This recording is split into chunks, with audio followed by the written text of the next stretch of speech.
Um, uh, okay.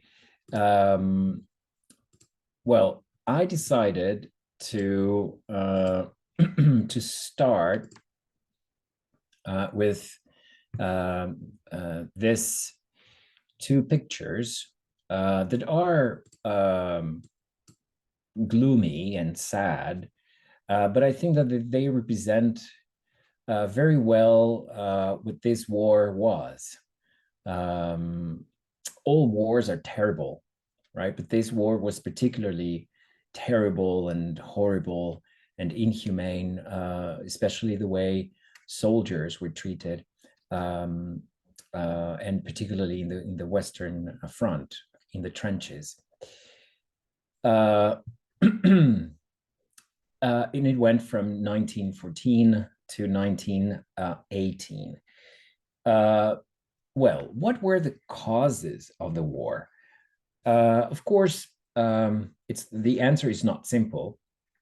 And what we find, especially in more didactic textbooks, are these acronyms that are very useful in the sense that they can help us memorize certain concepts. Okay, so I decided to start with the causes of the war, the same way we do it at our program, the high school program, right? With this acronym of I-Man, right? These letters that represent imperialism, militarism, alliances, and nationalism. Okay. So let me zoom this image that I brought. This map of the situation in Europe in 1877. Okay, so we have to go back some 50, 40 or 50 years before. Okay, so the strongest empires at that time were, and it was actually an era of empires, right? So that's why imperialism um, is one of the causes, right? So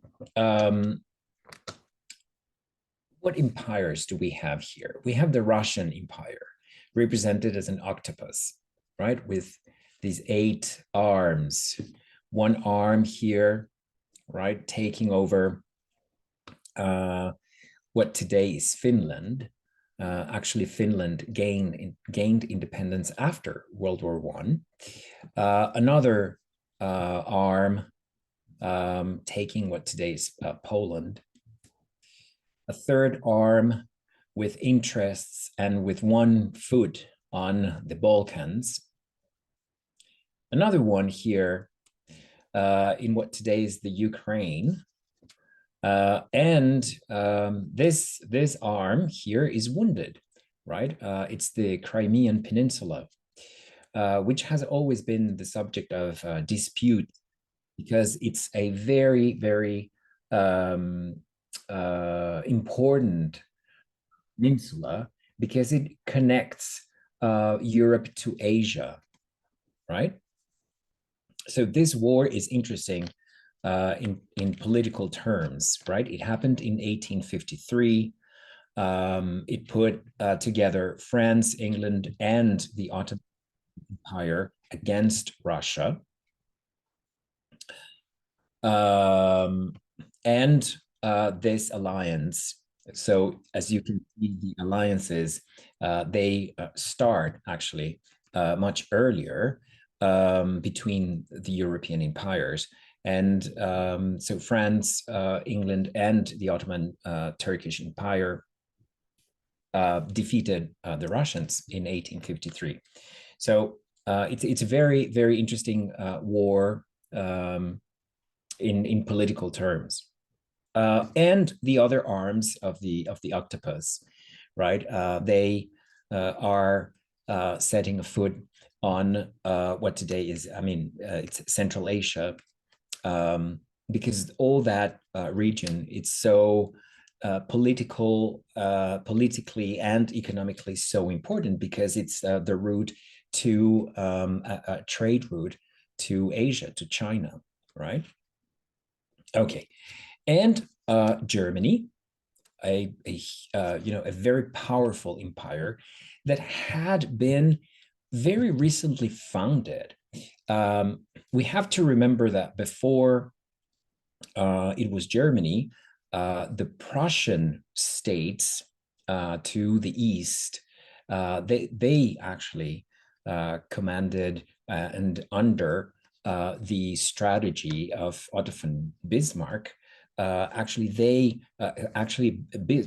Bismarck was the strategist that planned the formation actually of Germany as a state, and they had a war against France, the Franco-Prussian War in 1870 and 1871, and they took these lands, these states from Alsace and Lorraine.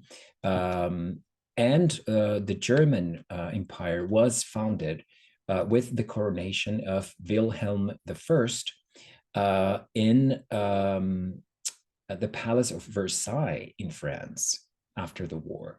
So at the end of the 19th century, France, the century finishes with this big humiliation to France, right?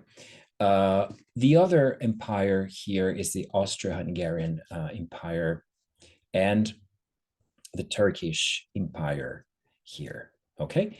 Of course, France and England too, right? It's interesting to see that here the English, they have, it's written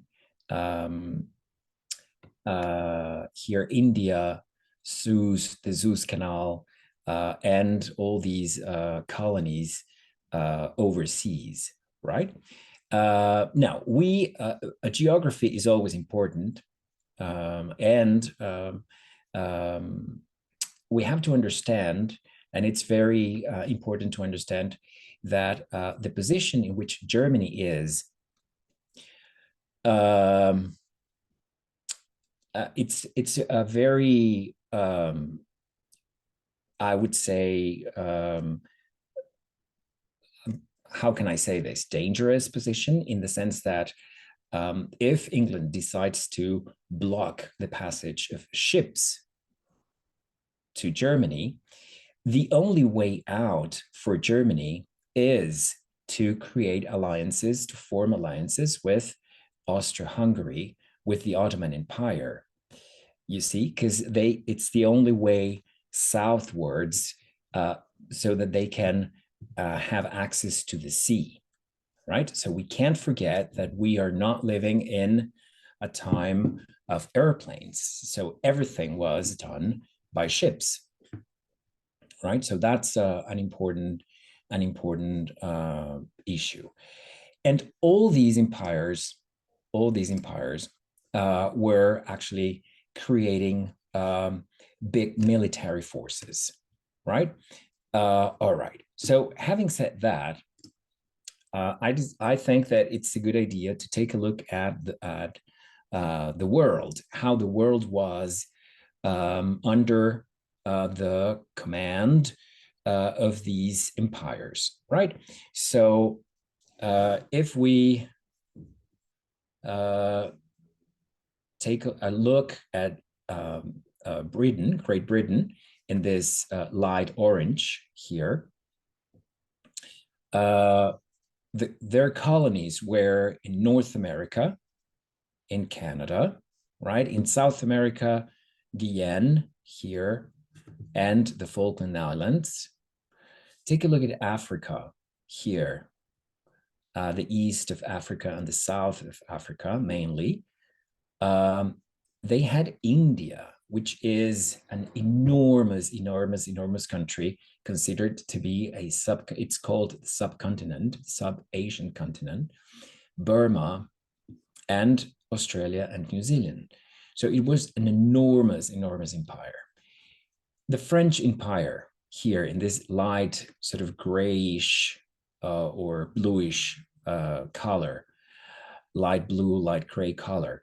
The west of Africa here, the French Guiana here in South America, Indochina, okay, you name it, all right? All the colonies. Let's take a closer look at the continents. Okay, so in Africa, the west was of the French Empire here. Okay, look at the British Empire. They had colonized Egypt, Uganda, Kenya, Rhodesia here, and South Africa, Nigeria, okay, the Portuguese with Angola and Mozambique. The situation in the Middle East, okay, the Ottoman Empire, the Turkish Ottoman Empire. They had all the Middle East, basically. The Russian Empire, as we saw, an enormous empire. Finland was part of Russia, Poland, right, and Central Asia. The Far East, okay, the Republic of China is independent, but the British Empire was here present in India and Burma, right? And the American Empire, because the United States had undertaken the imperialist endeavor in the 19th century, late 19th century, and they went westwards, actually, to the Pacific Ocean, right? They colonized Hawaii and the Pacific Islands, even the Philippines, right? The Philippines that was a former Spanish colony and that was taken by the United States, right? And what's interesting here about the French Indochina is that this is actually the situation in which it's is originated the Vietnam War, that was so that brought so much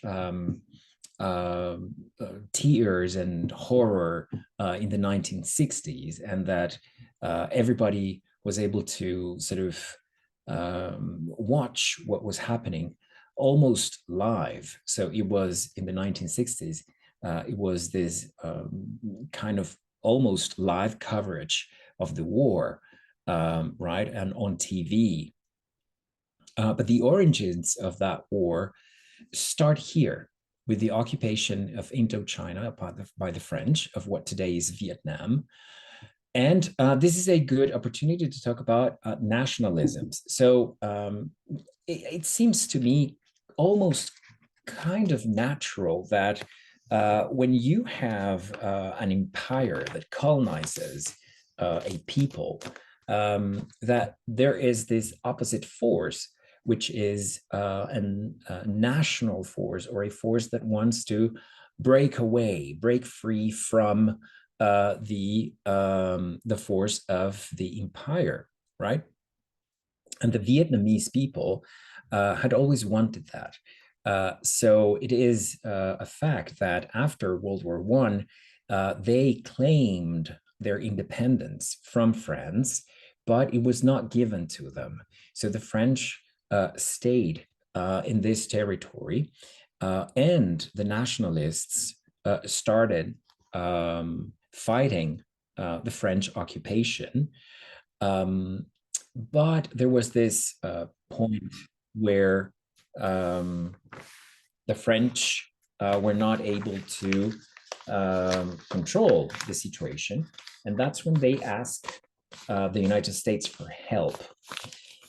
And that's how the United States starts getting involved in the conflicts in this region, right? So that kind of answers the question of how did the United States get involved in this war, in the Vietnam War? So the origin is trying to help the French controlling the nationalists, the Vietnamese nationalists, but we're talking a little bit before World War II, okay? So having said that, this is actually a good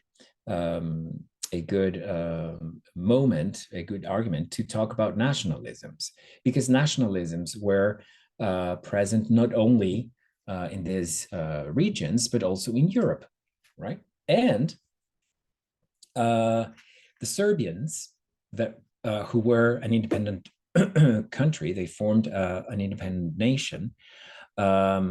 They wanted actually to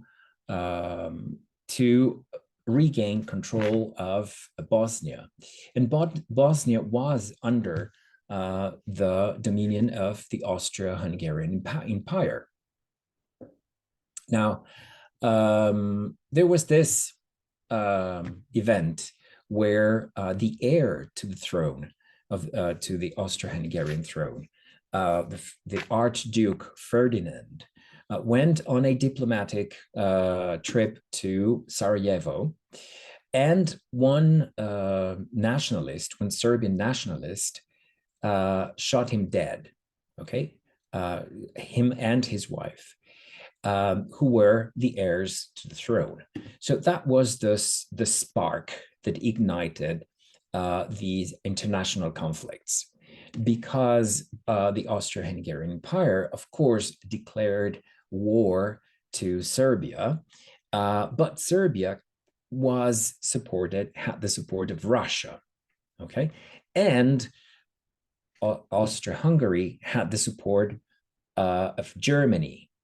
So Germany plus Austro-Hungary against Russia, that was the start of the war.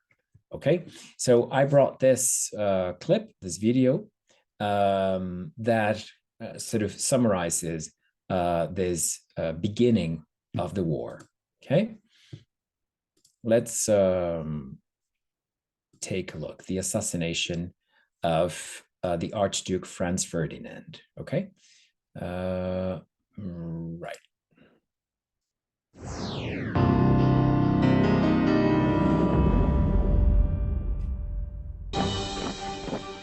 Germany at the start of the 20th century, the Wilhelmina era. Named after this man, Wilhelm II, a German emperor striving for international standing for himself and his empire.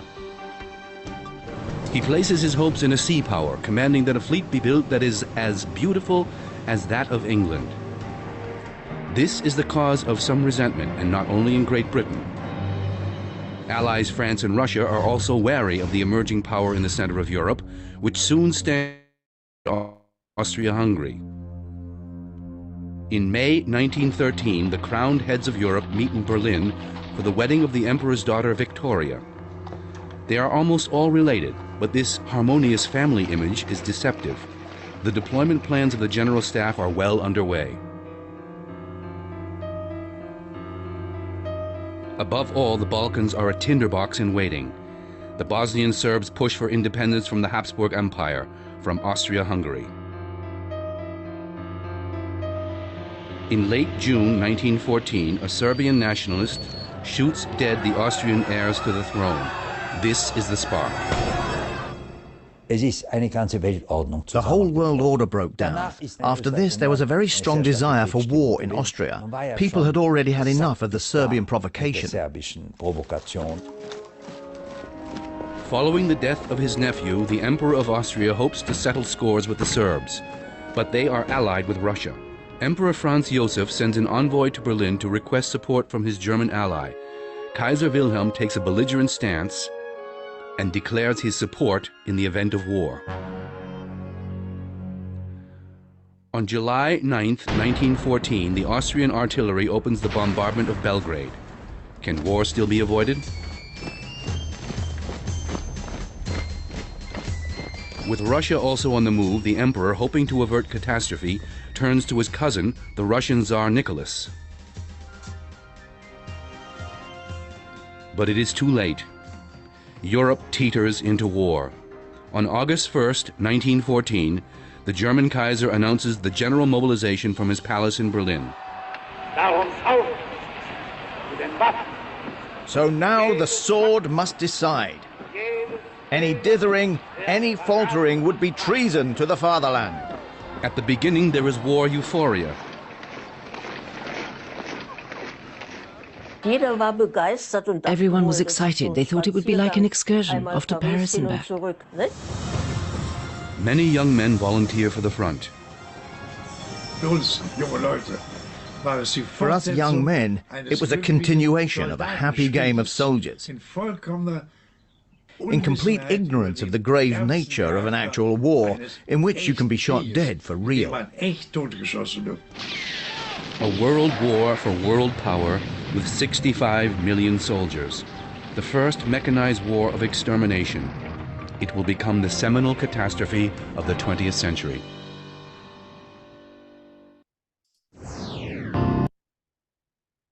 Okay.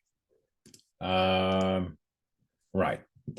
So the war starts in July 1914, and this is basically the map of the alliances, right? So England, France, and Italy as the Allied powers, of course, other countries supporting them, and Germany, Austria-Hungary, and Turkey, and Russia. Russia was also part of the Allied powers, and Germany, Austria-Hungary, and the Turkish Empire, the Central Powers, okay? So the German strategy was to invade France, right? To take over Paris, being the capital, taking over the capital was an important feat. And most of the war in the West took place here in what is called the Western Front, okay? Between Belgium and France, right? So we have these lines here. The green line represents the farthest the German advance, the farthest of the German advance in September 1914, right? So you can see they got very, very close to Paris, very, very close. Now the Allied forces pushed them back to this line, which is kind of brownish line in the beginning of 1915. And the German offensive got until here, until this purple line in the summer of 1918, right? With the entry of the United States. The United States enter the war in 1917, okay? And of course, they brought an enormous amount of soldiers, money, resources that actually boosted the strength of the Allied forces. And that's how actually they changed the tide of the war, and they were able to push the Germans back to this red line in the fall of 1918. Okay, so in the fall of 1918, we're talking about September, October 1918, and finally the armistice is signed in November of 1918. All right, the war finishes there. But this front, the Western Front, is particularly terrible and cruel because it was known as the Trench War, where we have a picture here of how the trenches were built and how they were literally, right? So we have this first trench here, which was the front line trench, letter A, right? The support trench, letter B, the reserve trench, letter C, and D, here, of course, it's the enemy trench. And in between, they had this land, which was called no man's land, okay, all full of barbed wire. And here, as you can see, the canyons and the arms that were, and something new, technologically new for that time, right? The problem was that the situation was not as romantic as this drawing, right? That region is particularly cold in the winter and rainy. It's very rainy in Belgium and the north of France. So can you imagine spending a whole winter without dried socks, without being able to change your boots? So many soldiers, for example, they lost their toes or their feet or their legs because they went rotten. It was terrible. Apart from the lack of hygiene, rats, dead soldiers that remained there, that they couldn't bury them immediately. So it was, the most inhumane conditions, right? So I brought these pictures in black and white that show the technological advancements of the time, right? These canyons of these arms that were, for the first time, used. You see, this picture shows in a better way the conditions of the trenches. You see dead people, and this soldier,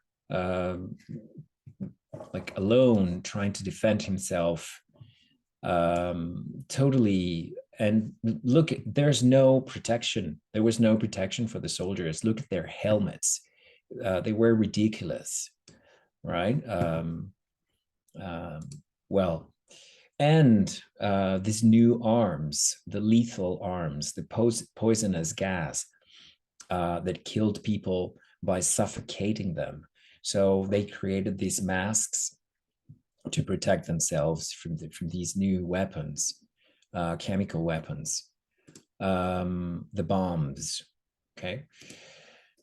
And I brought this clip, the trailer of this documentary, which is spectacular. So I highly recommend that you watch it. It was directed by Peter Jackson. And this is what they did. They took all these films from that time, which were in black and white, but as maybe you have, of course, also this feeling that with movies from that time in black and white, that it's difficult to relate to what's going on there, because first of all, it's in black and white. Second, the image is much smaller. Then the movements, the speed, it doesn't seem natural, right? And it's silent. Okay, so what they did was they widened the image, they colored the image, they arranged all these speed problems. They actually put all the clips into normal speed, the speed that we're used to watching movies. They hired, these professionals that are able to read the lips of people when nobody can hear them, but they are able to read the lips. So they wrote down, hundreds or probably thousands of lines. They hired actors to dub them, together with former soldiers from World War I, narrating their point of view of the war. And the title of the documentary is "They Shall Not Grow Old," because they were teenagers. Many of them were teenagers. They were 15, 16, 17 years old, and they were sent to the war totally unprepared. So it's a documentary worth watching, definitely worth watching. So let's watch.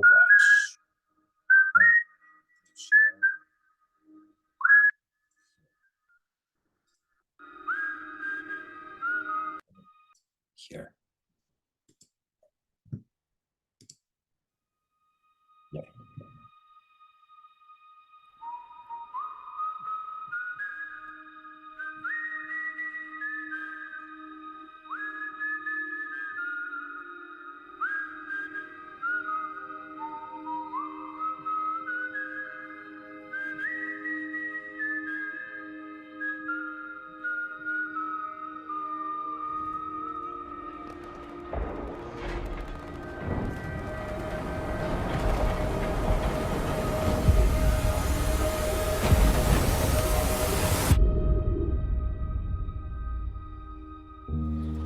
I was 16 years old and my father allowed me to go. I was just turned 17 at the time. I was 16. I was 15 years. When they came to us, they were frightened children and had to be made into soldiers. Well, boys, here it comes. We're in the pictures. I gave every part of my youth to do a job.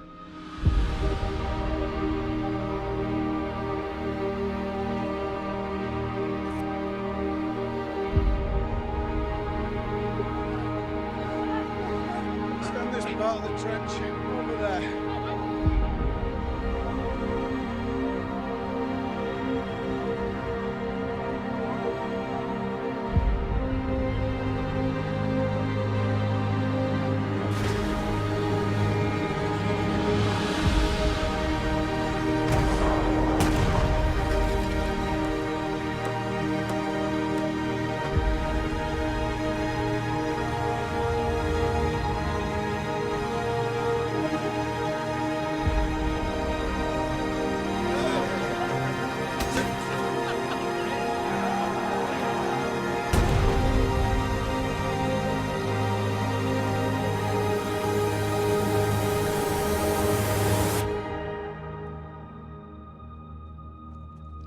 There was a job to be done, and you just got on and did it.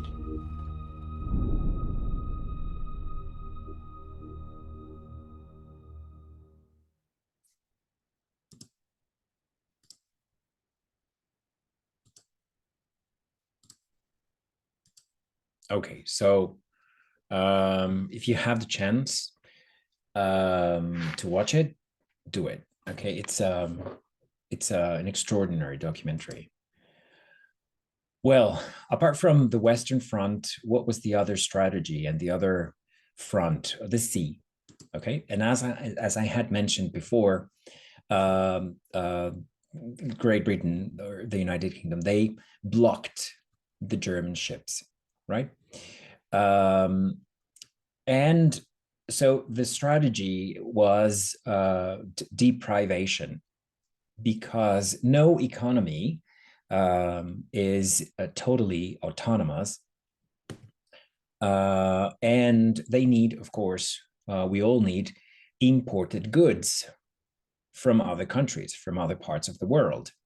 So as I said in the beginning, the geographic position of Germany makes it particularly fragile, in the sense that if they are blocked, they don't have anywhere else from where to receive goods. So the consequences for Germany were terrible, especially for civilians. Okay, so we have to, here I brought this statistics from 1899 until 1913, 1 year before the start of the war, that shows the value of imports in millions of marks at that time.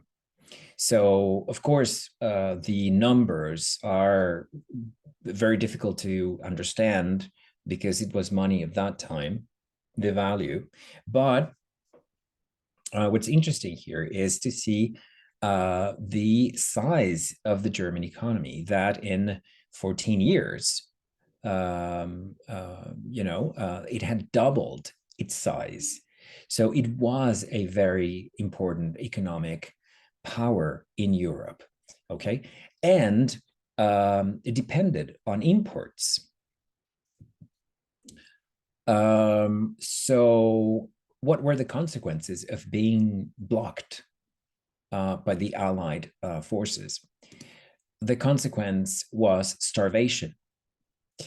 And these two images that I brought here are from this website called Food and the First World War in Germany.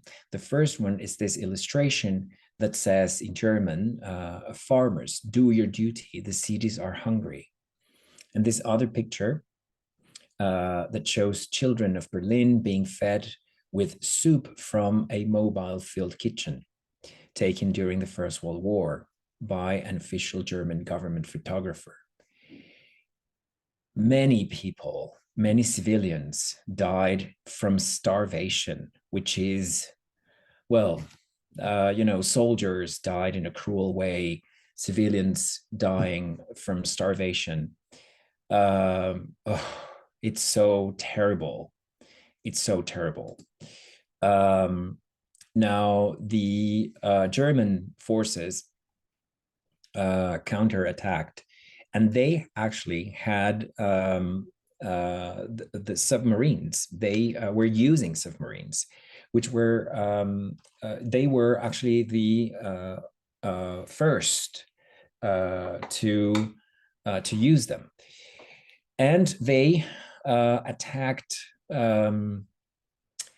ships from the Allied forces, especially British ships. From the Navy, but not only from the Navy. They also attacked passenger ships, okay? And this is the case with this ship, the Lusitania, which was a passenger ship that was coming from the United States, and going from the United States to England, which was attacked by a U-boat, and it was sank down, okay? And many people died, including Americans, right? And why is this fact important? Because up until then, from the beginning of the war until 1915, the public opinion in the United States was more in favor of remaining neutral. The war was seen as mainly as a distant war, as a European war. So why do we need to get involved, right? But the fact that a passenger's ship was sank down, that American civilians were dead, that contributed to this feeling against the German empire, right? Okay. And this is a piece of this photograph is from the New York Herald, this newspaper. The following day of the event, on May the 8th, 1915, the Lusitania is sunk. 1,000 probably are lost, right? And pieces of news against the Germans. So this sentiment of anti-German feeling was growing in the country, right? And leaning towards a more favorable position of entering the war, right? So who was the president of the United States at that time? Mr. Woodrow Wilson, okay, who was president of the country from 1913 until 1921. Okay, so he was a more of a pacifist, and at the beginning, he didn't want to enter the war, but since the feeling against Germany had grown, and it was sort of evident that if the United States didn't enter the war, that probably the Allied forces would lose the war. Then he became in favor of entering the war, and Congress voted in favor of entering the war. They voted in favor of declaring the war against Germany in April 1917. And that changed the course of the war, right? We can't forget also that in 1917, Russia, which was part of the Allied forces,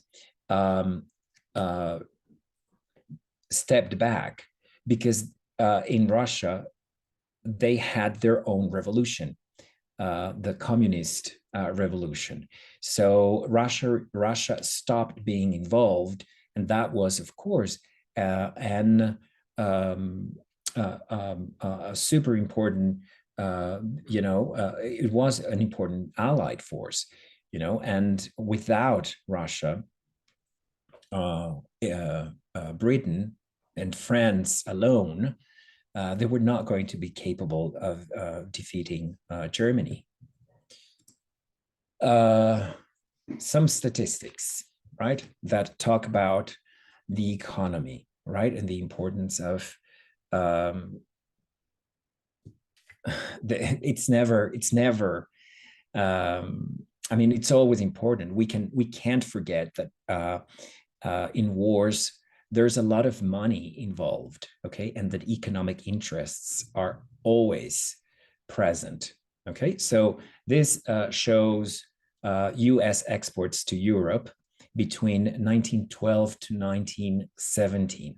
Okay, so roughly sort of steady situation between 1912 to 1914. But from the beginning of the war, the number of US exports to Germany, of course, drops to zero. But look at how they grow to, in yellow, to Great Britain. They soar to other European nations and to France. Okay, so in a way, you have to help these countries to win the war, because otherwise, how are you going to ensure that they're going to pay you back, right? Okay, so as I said, the Allied forces, I mean, the United States sends millions of resources, soldiers and troops, and they're finally able, the Allied forces, to win the war. Okay, so what happens after November of 1918 is peace negotiations, right? And they finalize in July of 1919 in Versailles, right? The Palace of Versailles. And these are the big four Allied forces. Here to the left, to the left, George Lloyd, I'm sorry, I'm gonna have to cheat. David Lloyd George, Prime Minister of Great Britain, Vittorio Orlando, a Prime Minister of Italy, and Georges Clemenceau from France, okay? And Mr. Woodrow Wilson. There were other nations involved, Allied forces, but the terms of the treaty were, and many historians, many people say that they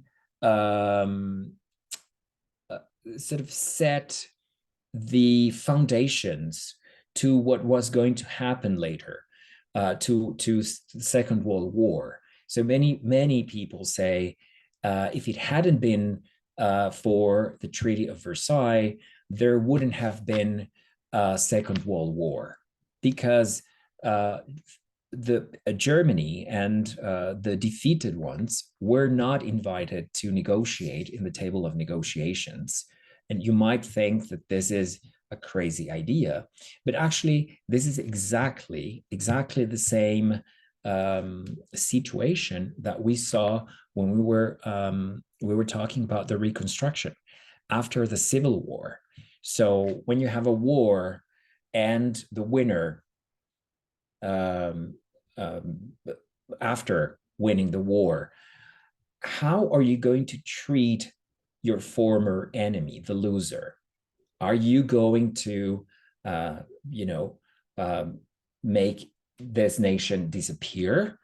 Or are you going to be more lenient and allow this nation to recover, okay, and negotiate a peace agreement with this nation?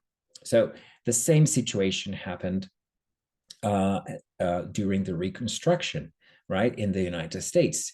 So I'm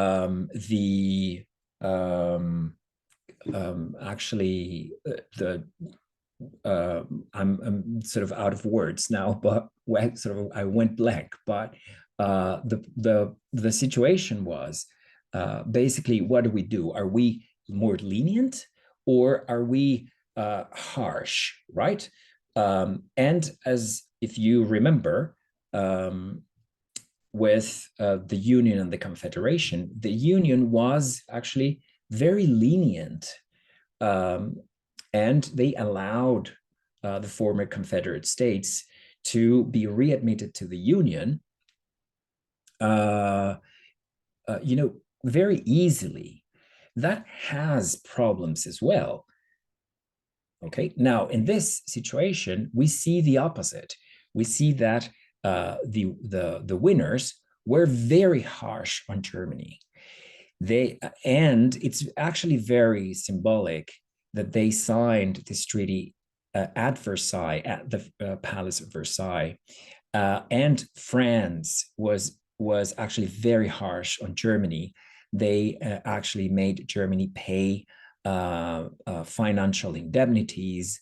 They were not allowed to participate of the peace negotiations. So it was a very, very harsh agreement on Germany, the Austro-Hungarian Empire, the Turkish Empire, right? So the consequences were there, and there is a debate. Some people say that it was because of the Treaty of Versailles. Some other people say, had the Treaty of Versailles not existed, we would have had a second war anyway. Okay, so that's how actually the First World War ended. And there is another important fact that President Woodrow Wilson, he had the idea of forming the League of Nations, okay, which is kind of the origin of the United Nations, okay.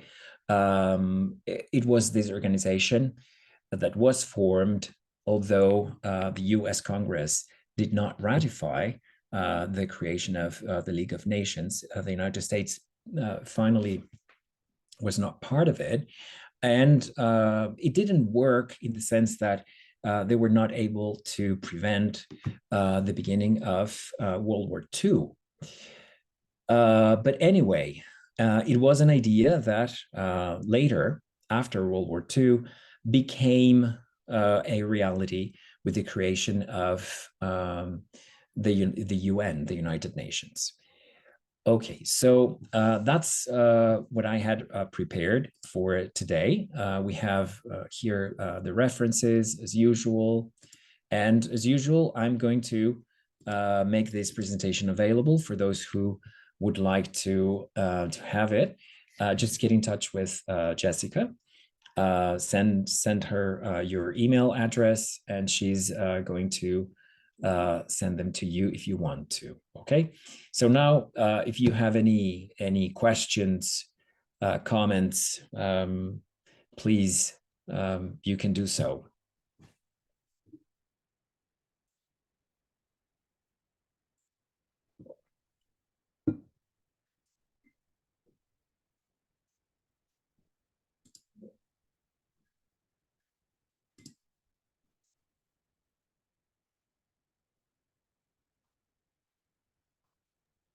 Nope. Okay. So, well, thank you very much for being here once more. I hope you have a wonderful holiday tomorrow. And that's all that I have to say. So thank you very much. Take care of yourselves, and see you when I see you.